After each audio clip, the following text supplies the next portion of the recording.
स्वागत है। हम लोग जैसा कि चर्चा चल रही थी कि बेजुबान जो प्राणी है, बेजुबान जो जो प्राणी है, उनका कोई लॉकडाउन में ख्याल नहीं कर रहा है। इस पर चर्चा की जरूरत है कि लोग जो समाज सेवी लोग हैं उनकी भी चिंता करें। जो लोग लॉकडाउन, जो बेजुबान है, अपना दर्द बयां नहीं कर सकते, अपनी बात कह नहीं सकते हैं, ये बहुत जरूरी है, क्योंकि 17 दिन बीत गए हैं और हमने देखा है कि जो जो कुत्ते, जो गायें पूरी मस्ती से सड़क पर घूमती थी, वो आज पूरी सुस्ती से कहीं ना कहीं खड़ी दिखती हैं।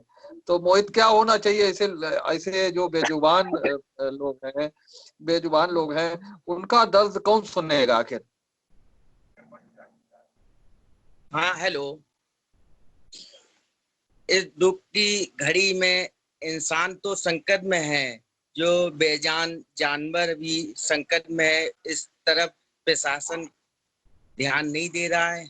हम प्रशासन से अनुरोध करते हैं, जो बेजान जानवर के लिए हर मोहल्ले में, रोड पे चारे की व्यवस्था भी करनी चाहिए। और सभी भाइयों से एक जागरूक भी ये करना है, जैसे कि आप अपने घर में ऊपर छतों पे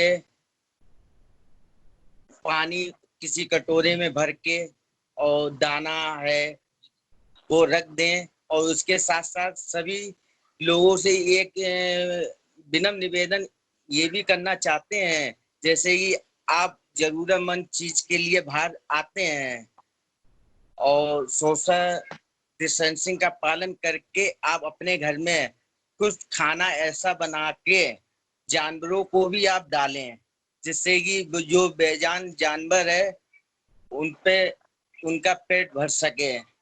यही यही बात हम अपनी रख रहे हैं। क्या पंकज, क्या होना चाहिए तुम्हारे नजरिए से? देखिए, आपका सवाल बहुत ही वाजिब है, बहुत ही जायज है।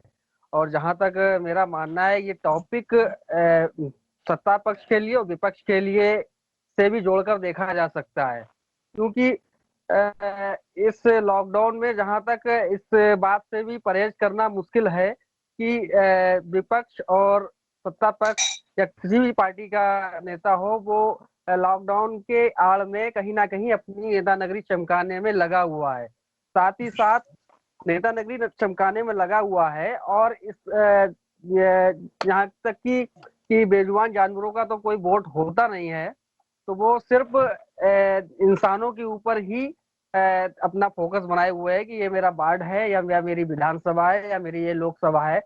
बेजुबान जानवरों की तरफ कोई नहीं देख रहा है।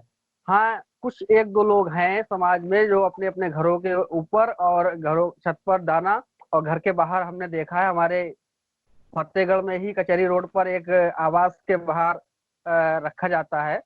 पूर्व विधायक जी हैं, उनके घर के बाहर भूसा और पानी की व्यवस्था की गई है।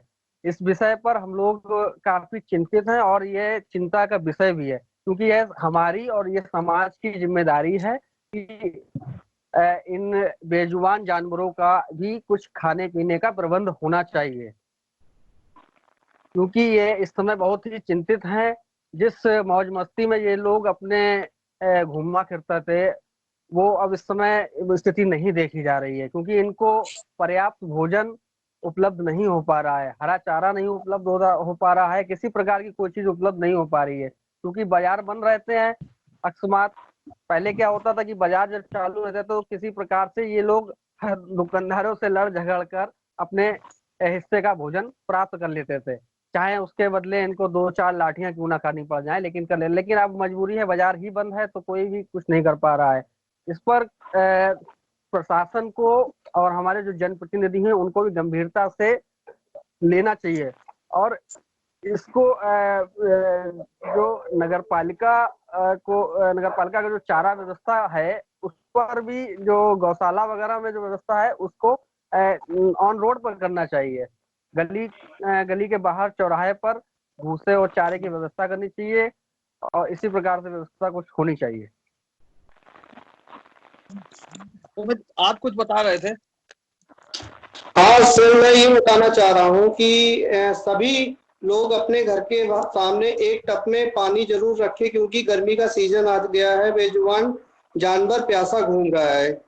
हालांकि मैंने अपने घर के सामने 2 नांद रखी है, ताकि गाय वगैरह जो आती हैं उनको हम सुबह पानी भर देते हैं, तो उनका शाम तक चलता रहता है। जी। तो इस बारे में सभी लोगों को सोचना चाहिए, और खासतौर से जो लोग बड़े पैमाने पर दान कर रहे हैं, जो फूड बैंक बना है, तो फूड बैंक को भी अपना कुछ हिस्सा इन बेजुबान जानवरों के लिए भी निकालना चाहिए, जो भूख से तड़प रहे हैं, भूख से व्याकुल घूम रहे हैं सड़क पर। लेकिन मुश्किल यही है कि वो अपनी बात अपनी जुबान से कह नहीं सकते, बेजुबान हैं। तो उनकी परेशानी भी समझनी चाहिए। जो लोग फूड बैंक चला रहे हैं, जगह जगह खाना बंटवा रहे हैं, तो उन्हें क्योंकि हमारे जो हिंदू समाज है उसमें सारे जानवरों को कोई ना कुछ स्थान मिला हुआ है, सभी का सम्मान है, सभी प्राणियों का। तो जो लोग समाज सेवा के क्षेत्र में आए हैं उन्हें इस ओर भी ध्यान देना चाहिए। आज की चर्चा में आप सबने भाग लिया, इसके लिए आपको बहुत बहुत धन्यवाद।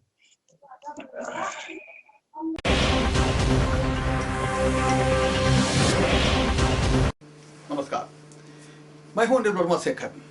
उम्मीद है आपको हमारी ये खबर अच्छी लगी होगी। आप हमारी खबर को लाइक करिए, अपने दोस्तों के साथ शेयर करिए और हमारे चैनल को सब्सक्राइब करिए। साथ ही पास में बना घंटी वाला आइकन जरूर दबा दीजिए, ताकि आपको हमारी हर नई खबर के बारे में जानकारी होती रहे। यही आपसे निवेदन है।